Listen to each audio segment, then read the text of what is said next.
Jose Chille DeCastro has a memorable week as he got dissed by a Florida police dispatcher who told him she wanted no part of his YouTube channel.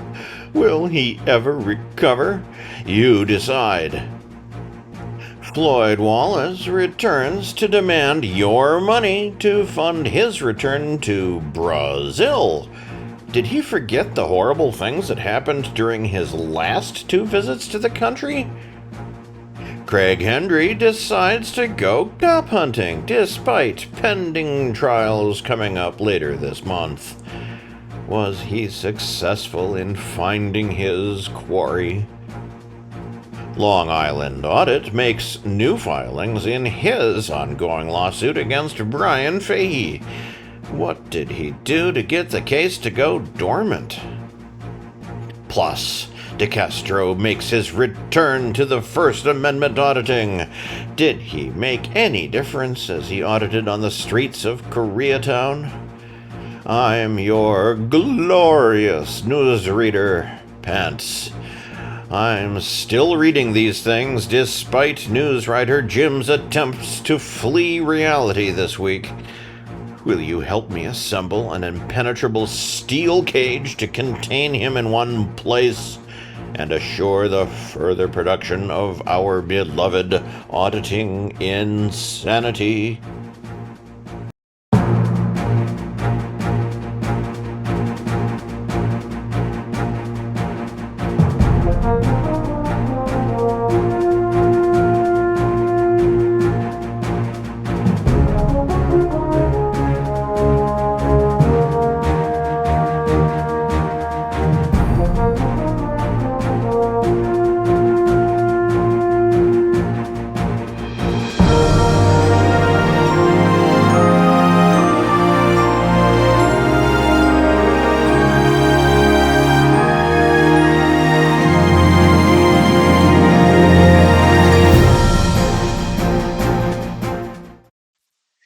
In what should be no surprise to anyone following the greatness of YouTuber FLOYD WALLACE, his Wednesday livestream offered much of the same as his more recent offerings, with whines about needing money to go to Brazil, how the United States is terrible for dating, and of course, how his life would change if only you donated to that aforementioned Brazil trip. Wallace entered his 3rd month in Colombia, much like he did the 1st and 2nd.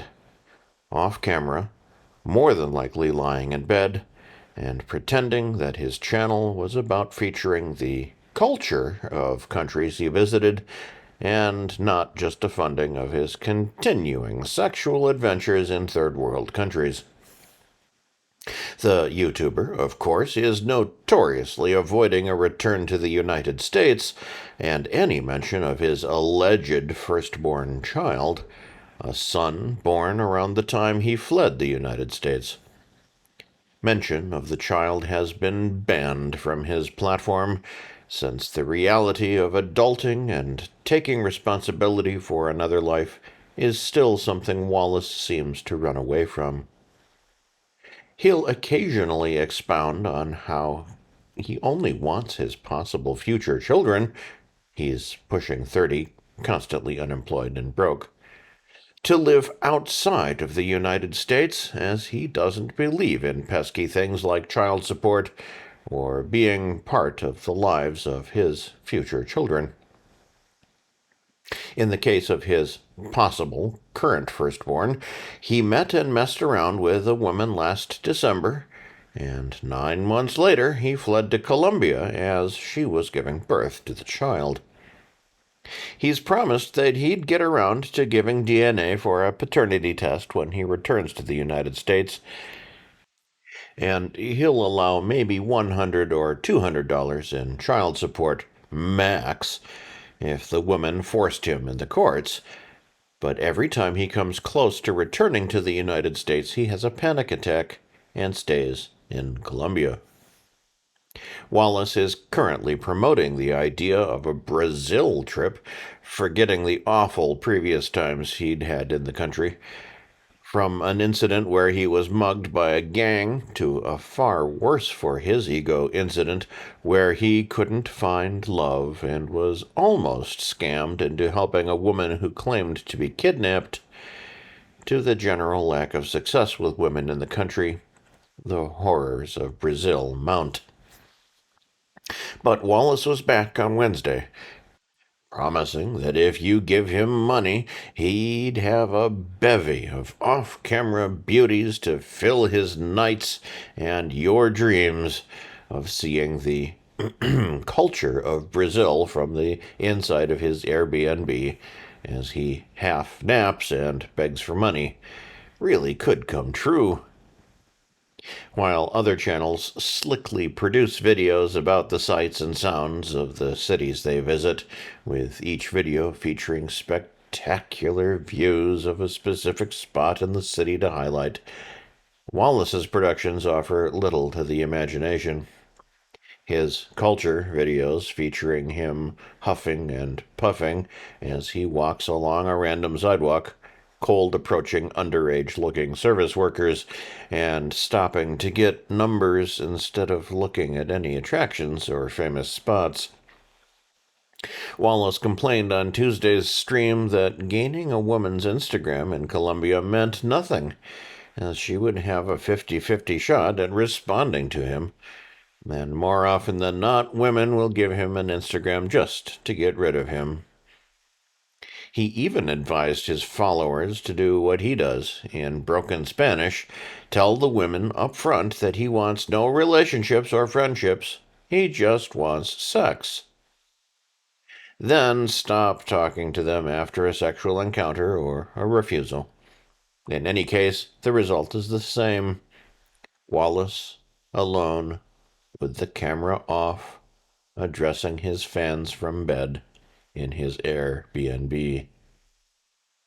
Wallace promised a new video drop after his fans complained of a lack of content on his channel. No such video appeared in the days following the Wednesday live stream. Everyone's favorite muffin-topped YouTuber, that dashing Craig Hendry, returned to Danville, Indiana Wednesday night as he and a friend drove around in a classic car without seatbelts while doing some cop watching. Hendry started the video by defiantly stating that the police knew he was in town and were probably out looking for him. Despite the fact that he was in a random classic car and he didn't announce to the cosmos that he was in town, as he and his friend traveled up and down the darkened highway, he put on a Batman-esque persona, as he was vengeance. He was the knight. He would hold these criminal cops accountable for whatever evils he was going to accuse them of at the moment. They passed a police vehicle parked in a police-only U-turn and wondered if they should turn around and drive up to the officer to scare him. The driver instead opting to make a left further up the road as Hendry began to complain that his phone was running out of charge. His driver added that the officer in the U-turn had the perfect job, and that if he were in the officer's place, he'd dress a mannequin as a police officer and make it hold a radar gun. Then he'd go to sleep in the back seat for his shift. Eventually, the pair pulled into a gas station and bet that the two officers who were parked there would see them and pull out of the station. Hendry implied that the officers were afraid of facing him. And as the officers were already pulling out of the station as Hendry's driver was making the turn in, he declared victory. The legend of Craig Hendry lived on for another day. It is unclear why Hendry has returned to cop watching, as he's still facing charges in Greene and Sullivan counties in Indiana. In Sullivan County, HENDRY is due to go on trial November 18th for charges of intimidation, disorderly conduct, and refusing to leave emergency incident area. Greene County has one trial date set for December 2nd, but two sets of charges. The first set has the curly-haired YouTuber facing false informing charges and making a false complaint against a law enforcement officer. The second Greene County charges see HENDRY face charges of resisting law enforcement and unlawful encroachment. HENDRY has lambasted the three sets of charges as frivolous and has pledged to fight them until his last breath. With that in mind, his appeal of his Vermilion County conviction has gone nowhere, with both sides giving briefings some time ago and the court making no moves to speed up the resolution of the case. HENDRY's recent crowdsourcing campaigns have also gone nowhere. While he shuttered his GoFundMe dedicated to making bond, his main GoFundMe and the Jose "CHILLE DeCastro" run campaigns have seen no new donations in months. He recently pledged in a live stream appearance with Jose "CHILLE DeCastro that he'd return to auditing once his criminal cases play out. If convicted of all three sets of charges, HENDRY may be delayed from returning to auditing, according to observers, by another 6 months of incarceration. YouTuber, philanthropist, candidate for mayor/governor of an undisclosed government, civil rights activist, inventor of the jock sock, and self-taught constitutional law scholar Jose "CHILLE DeCastro" had a mixed week at best, with a meh level of success in his ongoing legal influence. Starting off with his ongoing lawsuit against YouTuber John "Irish Demon" O'Day, DeCastro's lawyer, that Randall S., the unhinged attorney Newman, Esquire, filed for an entry of default against O'Day. O'Day missed the initial deadline to respond to service in the lawsuit, and an extension of the deadline by Newman, resulting in Newman's filing on Tuesday. While the granting of the entry of default is seen as inevitable, the court clerk has yet to issue the entry as of press time. Once the entry of default is granted, all the factual allegations against O'Day are considered to be true. O'Day would also lose the ability to fight the complaint in his own defense. From there, Attorney Newman would need to file for a default judgment, and damages would be assessed at a later hearing. DeCastro would be required to provide evidence to prove the damage, however. Again, O'Day would have no ability to counter DeCastro's claims. DeCastro's apparent protege, Heather Dawn Chandler, made a new filing in her fight against charges of driving under the influence of alcohol and driving without a valid driver's license.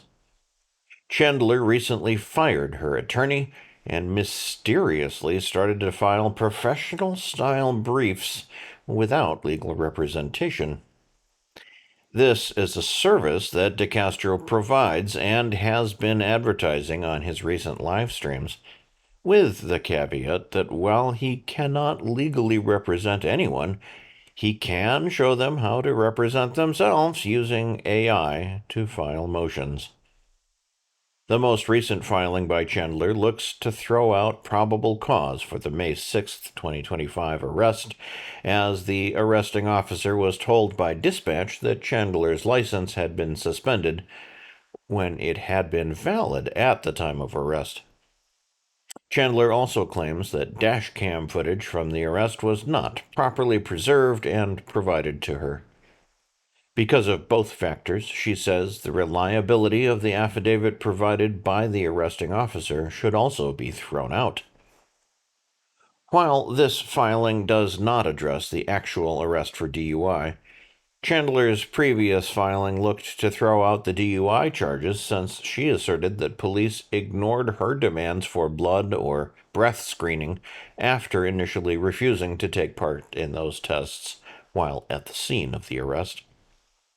If successful, the DUI and driving without a license charges, which have yet to go to trial, may be thrown out.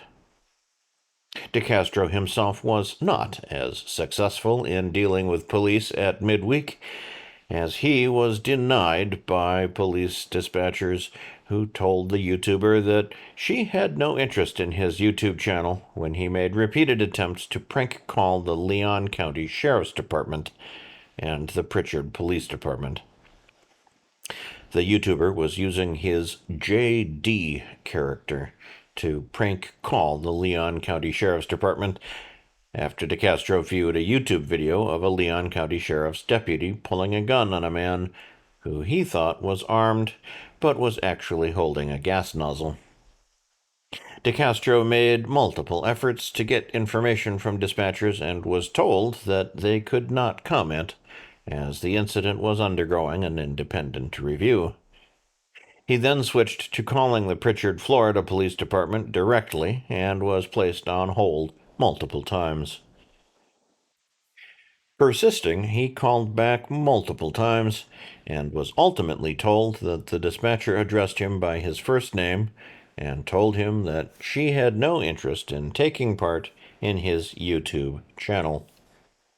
The dispatcher then asked if he had an emergency to report, and when DeCastro persisted in demanding to know about the case, she hung up on the YouTuber. Finally, DeCastro is making a new push to raise funds for his ongoing endeavors. He is now insisting on his fans providing him with between 50 to 100 new memberships per live stream.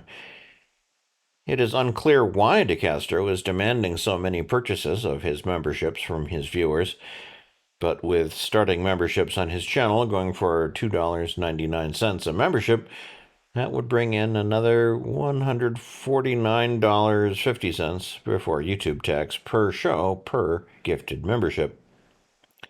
DeCastro is expected to live stream later today.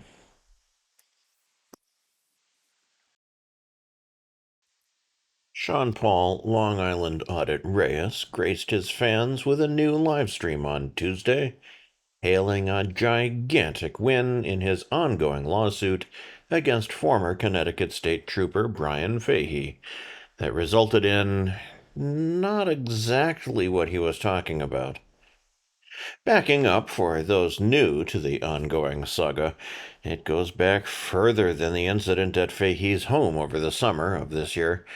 In fact, it starts with an unrelated officer in an initially unrelated incident back in 2021 in Connecticut. Reyes is suing over an incident at Bradley Airport in Windsor Locks, Connecticut in 2021, where he was stopped by TSA agents who called police when he refused to identify himself. He was then detained by Connecticut State Trooper Charles Lavoie. During his detainment, Lavoie's supervisor became involved, and Reyes was eventually freed from detainment and resumed recording. That supervisor referred Reyes to the Professional Standards Unit of the State Police. That same day, Reyes went to the Connecticut State Police headquarters to make a complaint. He was greeted by an officer who said that Reyes was not permitted to film inside the building. That officer brought in Fahey to speak to Reyes, who was now filming outside the building. Fahey and Reyes went back and forth trading barbs, and Fahey gave Reyes instructions on how to contact Internal Affairs, as they were not located in the building. After a testy exchange, Fahey and Reyes got into a scuffle that resulted in Fahey tossing Reyes's phone aside. The men parted ways, and no charges were filed. 2 years later, Reyes returned to the building to seek Fahey's disciplinary records. Fahey was in the lobby of the building when Reyes arrived and blocked Reyes from entering the building. Fahey pushed Reyes away from the door, grabbed Reyes's phone, shut it off, and put it in Reyes's pocket. After Fahey left, Reyes obtained access to the building from another officer. Reyes subsequently sued over both his detainment at the airport and the 2 incidents with Fahey at the police headquarters. This week, Judge Michael P. Shea ruled on a motion to dismiss parts of the case due to qualified immunity claims by Lavoie and Fahey. Judge Shea agreed to dismiss the First Amendment-related charges against Lavoie for the 2021 incident at the airport. In his ruling, he said that, essentially, at the time of the incident there was no clearly established law recognizing a right to video record at a TSA security checkpoint. While the laws have been clarified since the incident, Lavoie was found to have been acting properly during the incident based on what was legal at the time. The judge ruled against Fahey, however, with Fahey claiming qualified immunity covered the 2 incidents that occurred outside of the Connecticut State Police headquarters. Contrary to public belief, Shea's ruling had nothing to do with Fahey's subsequent retirement from the police force. Fahey, though unsuccessful in fighting the 2 specific charges, is still entitled to qualified immunity protection for the incidents that happened while he was on active duty.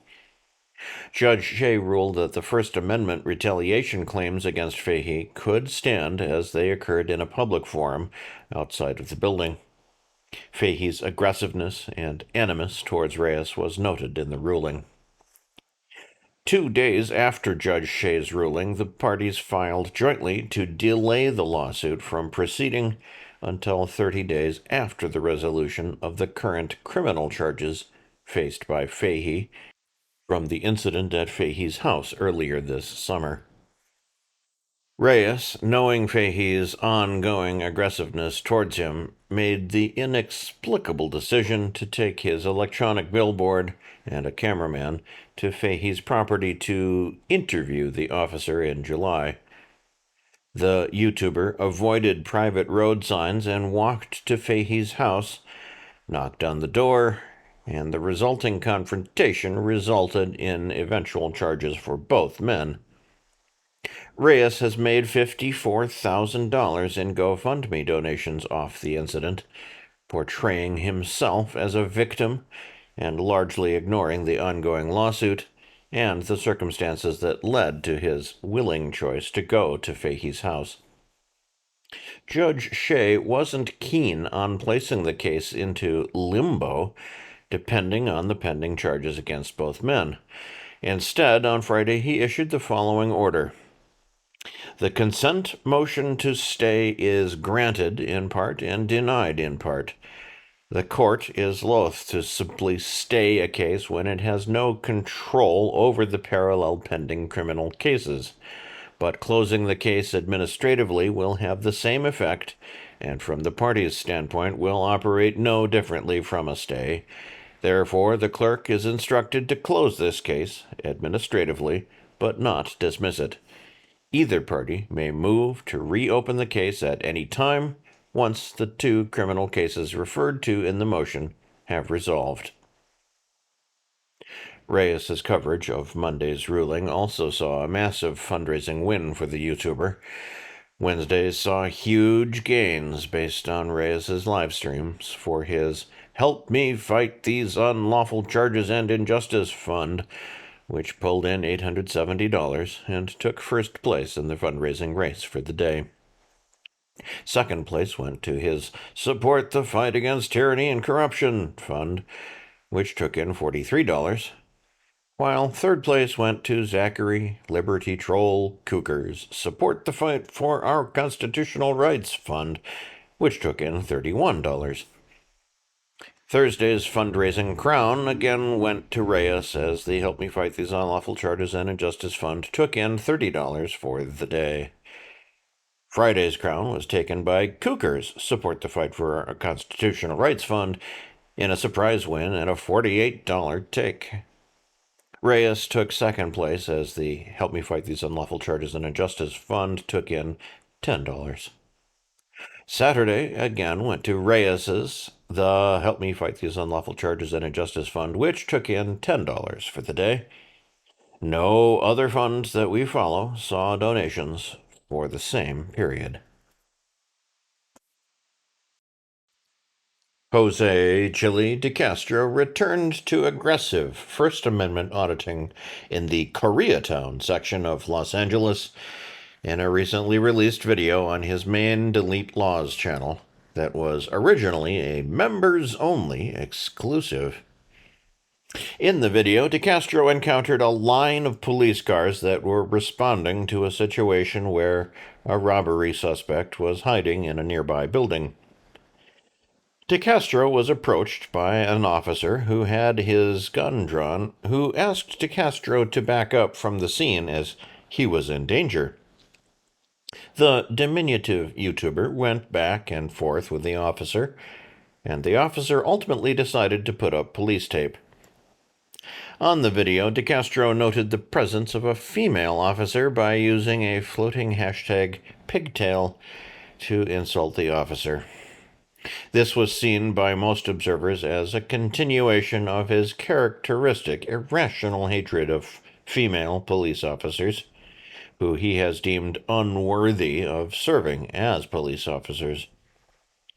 DeCastro crossed the street to avoid the police tape, then became a distraction at the scene as he began to scream that he was suing the officer who put up the tape, as he was chilling his First Amendment rights to record. The YouTuber stood in the street and began calling the original officer a little bleeping dork and a bleeping loser. He then started yelling that he needed the officer's business card and said that his hoodie identified him as press and seemed to imply that members of the press were granted special powers at crime scenes. Returning to targeting the original officer that contacted him, the YouTuber began to scream that the officer was young enough to quit the force and do something meaningful with his life. Addressing his audience, DeCastro said that 95% of police officers don't have friends outside of the force, and he rejected claims that the officers actually cared about the public. He then started mumbling to himself about the police activity, questioning if a robbery was indeed going on. DeCastro then attempted to walk around the block and was stopped by police again, where he began to rant that police had no duty to protect him. After a jump cut, he returned to the original crime scene where police were taking down the crime scene tape.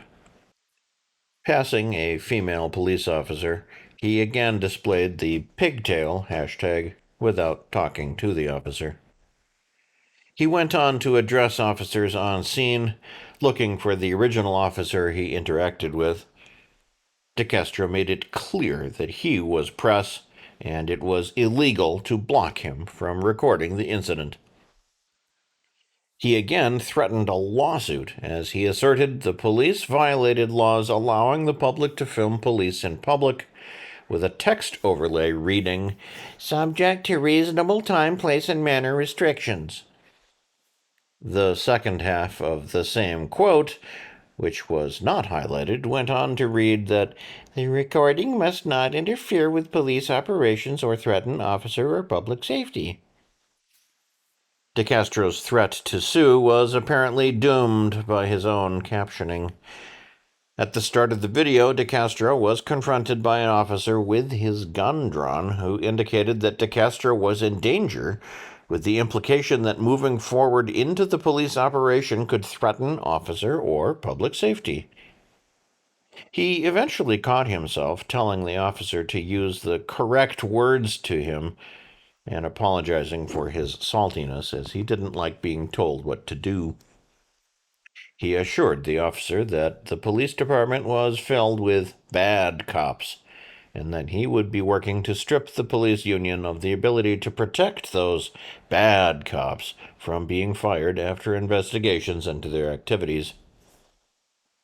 Jumping to DeCastro's Saturday live stream, claiming that Charlie Kirk was a free speech absolutist and that he had met Charlie Kirk briefly when he attended a Turning Point USA conference some years ago. Based on that meeting, DeCastro said that Kirk would have hated what he was seeing in the first of many anti-police and anti-ICE videos of the day, as an ICE agent pepper-sprayed a female protester within moments of her screaming in the agent's face. DeCastro reminded his fans that protesters had the right to protest, and she had every right to confront ICE agents. He then attacked his own fans who supported the current presidential administration, warning that if they continued to support the current administration, they would be the first to lose their freedom. The diminutive YouTuber would return to the theme throughout his 3.5-hour live stream on Saturday, and would go so far as admitting to burning the so-called blue line flag on many occasions in defiance of police. DeCastro also introduced the idea of space stations for drug users who wanted to safely take recreational drugs, promising that the idea would be a key element to his eventual run of government. He explained that by providing a safe place for the use of drugs, which would be legalized in all cases under his administration, it would keep users from doing the drugs in public spaces where they could otherwise endanger themselves or others. At the end of the stream, DeCastro promised that change was coming due to next year's midterm elections, promising that President Trump would no longer have unlimited power. He also promised that he would stop procrastinating and have his long-promised Delete Laws branded baseball caps printed now that he could again afford the production of new merchandise. The vertical stream brought in $230 in Super Chat and membership revenue, peaked at 1,436 concurrent viewers, and had 689 likes, 12 comments to 150,000 overall views as of press time. DeCastro's live stream and efforts to present a video exclusive to his members resulted in no new donations towards any of his 3 associated crowdfunding campaigns. Sean Paul Long Island Audit Reyes won Sunday with a $20 donation towards his Support the Fight Against Tyranny and Corruption fund. No other campaigns that we follow received donations for Sunday.